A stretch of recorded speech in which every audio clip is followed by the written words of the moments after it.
नमस्कार।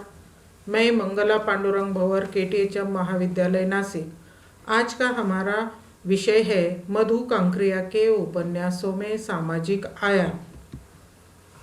समाज, अर्थ, स्वरूप और परिभाषा। समाज शब्द सम उपसर्ग और अज धातु में धम प्रत्यय लगाने से बनता है। सम का अर्थ है सम्यक रूप से तथा अज का अर्थ है जाना। साधारण बोलचाल में समाज शब्द का प्रयोग मनुष्य के समूह से माना जाता है।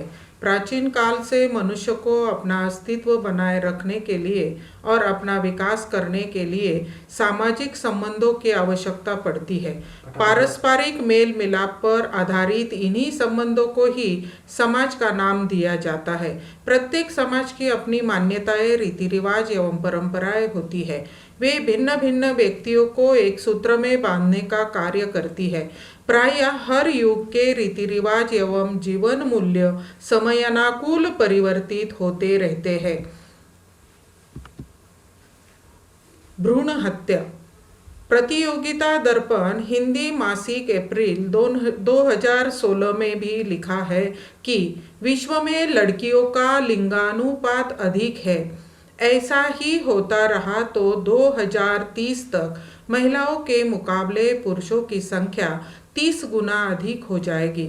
सलाम आखिरी उपन्यास की पात्र पिंकी विशा भ्रूण हत्या के खिलाफ होने के बावजूद भी गरीबी के कारण 3 महीने का गर्भ गिरवाना चाहती है। यहाँ लेखिका ने लाल बत्ती इलाके की अंधेरी गलियों की वेश्या पिंकी की विवशता, लाचारी और छटपटाती जिंदगी का चित्रण करते हुए कहा है कि नारी का अर्थ यदि सृजन, प्रकृति और संपूर्णता है तो आज इस बाजार में तीनों नीलाम हो रहे हैं और यह नीलामी जीवन की नसतोड़ यंत्रणाओं और भूखमरी की कोख से उपजती है। वेश्यावृत्ति। मधु कांकरिया का सलाम आखिरी उपन्यास वेश्याओं और वेश्यावृत्ति का ज्वलंत मुद्दा है।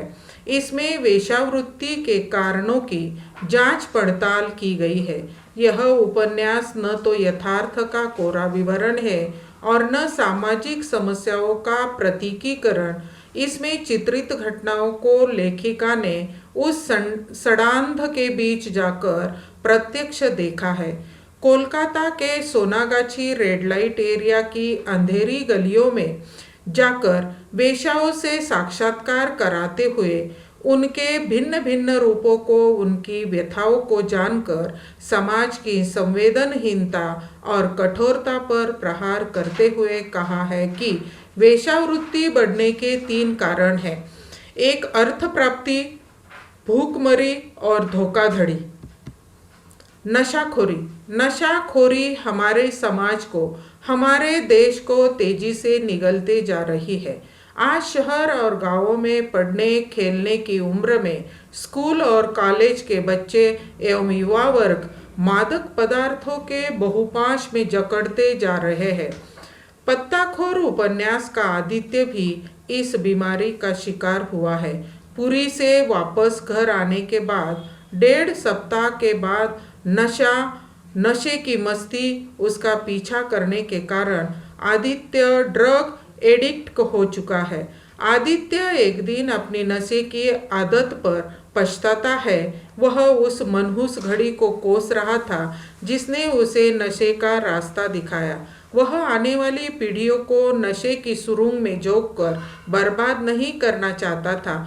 लेखिका का उद्देश्य युवा पीढ़ी को नशे की लत से बचाना है। निष्कर्ष इस प्रकार है। निष्कर्ष रूप में कहा जा सकता है कि मधु कांकरिया ने सामाजिक समस्याओं को ही नहीं उठाया बल्कि उनके जड़ तक जाते हुए इन समस्याओं का हल ढूंढने का प्रयास किया है, जिससे समाज को समस्याओं के प्रति जागृत करने का प्रयास किया है। सामाजिक आयाम में भ्रूण हत्या, बलात्कार, वेश्यावृत्ति, नशाखोरी के द्वारा जीवन के नए नए पक्षों को उजागर करने का प्रयास किया है। अतः हम कह सकते हैं कि मधु जी के उपन्यास साहित्य में अनुभूति का बहुआयामी विस्तार है।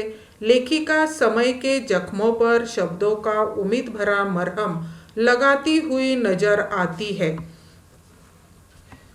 भारत का संपूर्ण जीवन दर्शन लोक संस्कृति से प्रेरित है, जिसे भारत की अभिजात्य वर्गीय संस्कृति ने प्रभावित किया है। लोक संस्कृति एक यथार्थ और आदर्श जीवन को प्रतिबिंबित करती है तथा शांति और प्रेम का उपदेश देती है। लोक संस्कृति के कारण लोक जीवन क्रियाशील रहता है। संस्कृति मानव में मानवीय तत्वों को उभार कर उसे उत्कृष्ट बनाने का प्रयत्न करती है। किसी क्षेत्र विशेष में निवास करने वाले लोगों के पारस्परिक धर्म, त्योहार, पर्व, रीति रिवाज, मान्यताओं, कला आदि को लोक संस्कृति का नाम दिया जाता है। लोक संस्कृति किसी क्षेत्र विशेष को अन्य क्षेत्रों से स्वतंत्र पहचान प्रदान करती है। इसलिए भारतीय लोक संस्कृति को श्रेष्ठ माना गया है। धन्यवाद।